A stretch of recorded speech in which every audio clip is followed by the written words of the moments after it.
Welcome to the HR Book Club with HR Recruitment Solutions. In this series, we're looking to meet the authors behind some of the best HR books out there.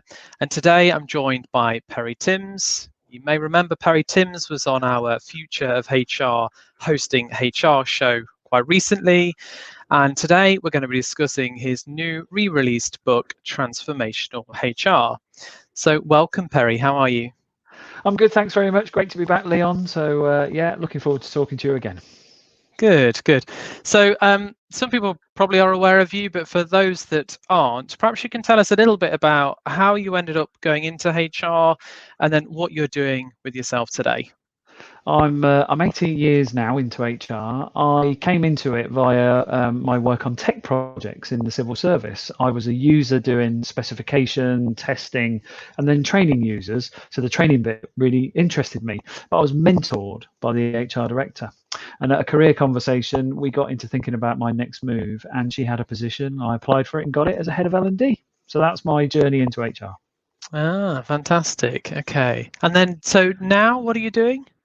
So I'm just about to start year 10 of People and Transformational HR Limited, so my own enterprise. So there's now 15 of us. We stand very much in the space of wanting to create a more transformed and progressive HR service and function in the world of work. So yeah, we consult and speak and write about all those things. Ah, very interesting. So tell us a bit more about Transformational HR and what the book is all about. That one there? Yeah. Yeah. So I first got approached actually to write this title in 2016, and I wrote it in 2017, and it was literally saying, how could we create more transformative approaches to HR in the world of work, recognizing it had all shifted quite significantly with technology and new models and so on. And I'd long harbored the desire, I think, to see HR as a real 21st century working powerhouse, not a kind of mediocre admin function. So it was a real joy to write it, but then it also came with a challenge, which is, what if people don't like it? What if I've got it wrong? So I looked to create some agitation, I suppose I'd call it, that there is a better way to do HR, and lots of it needs to be more responsive, pioneering, creative, and inclusive, and managed to distill that into the book a few years ago. And it was the publisher who again got in touch with me and said, perhaps it's about time we did a second edition. I think they were thinking about COVID and the whole shape of work as it is now. So I did a kind of post-COVID version of it. And the good news was quite a lot of it still stood. So it was almost like I was still in a position where I wanted to see more agility, responsiveness, creativity, and inclusion. So that's behind the latest version. Interesting. Okay, so it wasn't really that you kind of set out to write a book. It was you were approached, and then even second time around in 2021, you decided actually it needs renewing. So has much changed from the first book to the second book then? Has it been quite a big shift, or has it been just some small sort of tweaks here and there? So I would say that there's a sort of an 80-20 rule applying to it. So 80% of it is still pretty similar in terms of its construct, but with a sort of 20% additional context and wraparound, I suppose.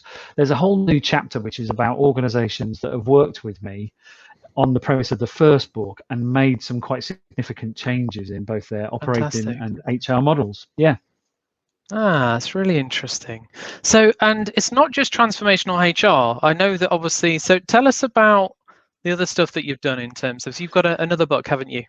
Have indeed. So the second book I wrote was this one, The Energized Workplace. And that was me getting really, I suppose, disjointed and aggravated by the fact that work designs and systems in the 21st century were still built on the premise of extracting energy from human beings, not putting it back.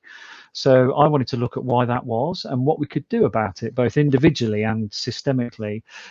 So again, I researched companies that had a real energy to them and what was going on in the energy extraction and the potential for energy regeneration.